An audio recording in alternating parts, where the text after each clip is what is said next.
is an unrehearsed program. The views expressed are those of the guests and not necessarily those of the producer. Today's topic: Poor countries and their rich dollars in Passion for Truth award-winning program. Poor nations are financing much of United States' current account deficit. Are they losing money in the process? Should the poor nations reevaluate the objectives of their economic policies and do something better with their cash? Should Asia spend that money on an employment crisis that could lead to social breakdown and a rapid collapse in growth rates? All next with our guest, Dr. Dennis Warner, a representative of Pax Christi in Catholic Peace Movement, also senior technical advisor to Catholic Relief Services. He has been involved in interfaith activities for some years. Sohan Agrawal, with expertise on investment opportunities in India and the type of investment recommended for U.S. investors. Dr. Amarjeet Singh, Director, Voices for Freedom, also columnist for several newspapers. Jahan Prabhudas from Federation of Indian Americans, Christian Organization of North America. And Antonio Gracefo, writer of books and a film star. He is a motivational speaker who imparts a message of empowerment in a variety of languages. His writings have appeared in several newspapers and journals. Welcome you all. Thank you. Starting with you, Antonio, foreigners funnel their money into the United States because it's a great investment. Yes. The problem at home, though, is it's just like the brain drain. We also have a financial drain, leaving foreign countries, coming into the United States. And I honestly believe that money could do more to help the population at large if it would remain in their home country. What do you say, Prabhudas? I mean, Russia, Malaysia, India have huge foreign currency reserves, more than what was recommended even by the Greenspan guidelines. Well, you can see we're leaving out the elephant in the room, which is China has all the manufacturing jobs and all the cash to buy them too. Now we are looking at that as a threat rather than a strength for the international community.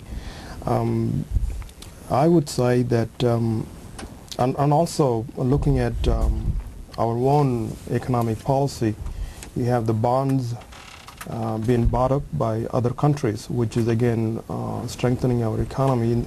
In some ways, if these monies drain out, if these monies are not infused back into the economy, then what happens? That would be the major question rather than. Dr. Singh, India has excess reserves of more than $100 billion.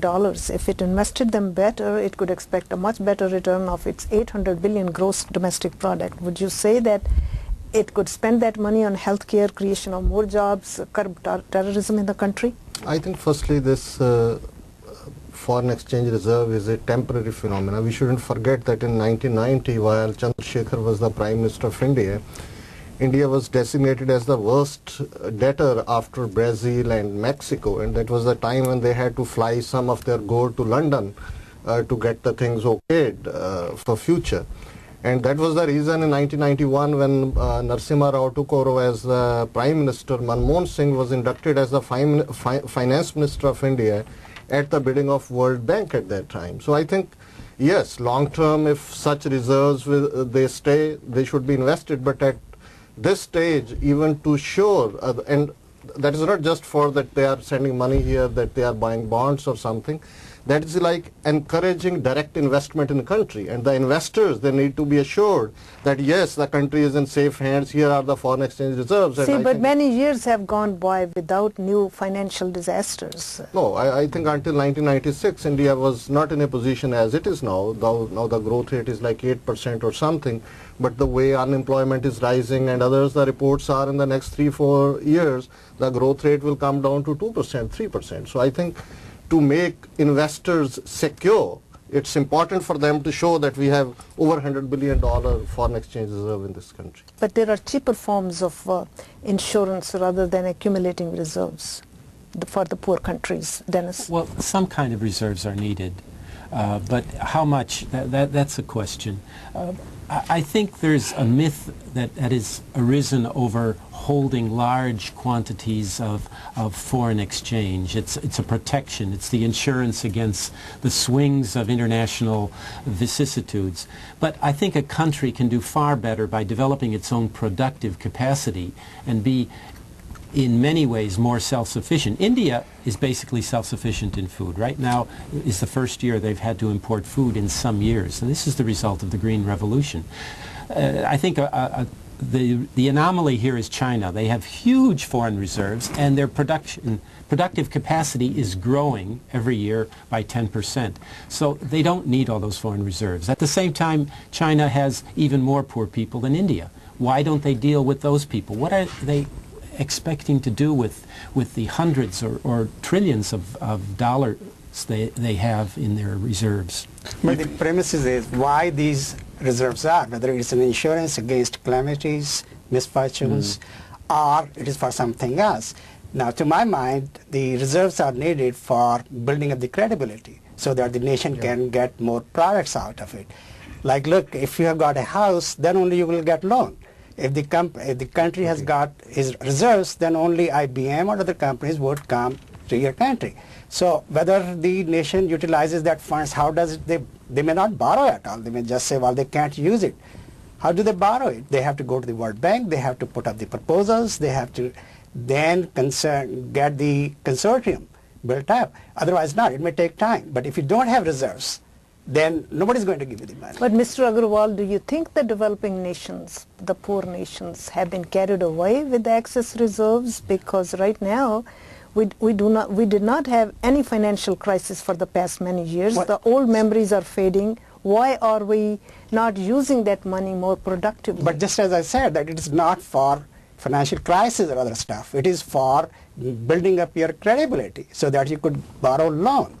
Now, if you don't want to borrow loan, that's up to you. But to say that we are building up reserves for future crisis, that's not right. Well, certainly that may be one reason. But certainly in the case of China, if we look at the history of China, China has repeatedly kept large reserves to the detriment of their current situation. During World War II, Chiang Kai-shek was sending soldiers into combat with no weapons, and meanwhile he had many brand new American weapons in storage. He sent soldiers naked to India, expecting that they would pick up uniforms there. Meanwhile, they had all the supplies they needed in China. So China has historically sacrificed the present for the future to their detriment. No, I think in case of China, the fact of the matter is already there are too many noises in this country that there is more than $100 billion trade deficit between that, and to keep American policymakers and decision makers in good humor and to show them that, okay, have faith in us, whatever we are earning out of our extra trade, we are putting in here your bonds right. And all. So I think that is like buying security and buying for future trade as well.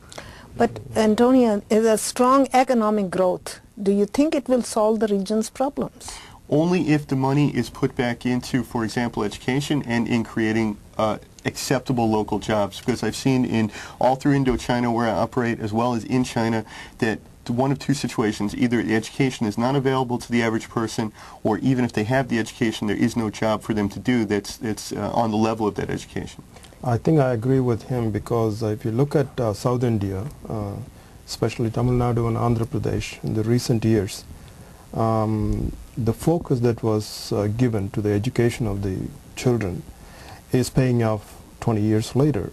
I mean, the huge reserves, the foreign currency that India is earning at this point is mainly from the skilled workers that it was able to export to the Western countries, especially to the US in the past 10 years or so.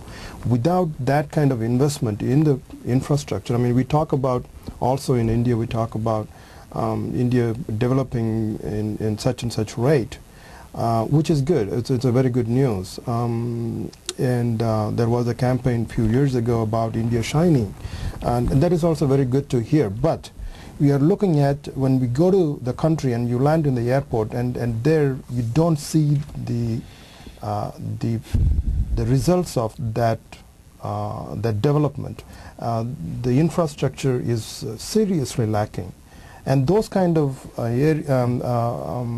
problems has to be tackled by the government rather than keeping the reserve for building up your credibility. I mean, Prabhu Das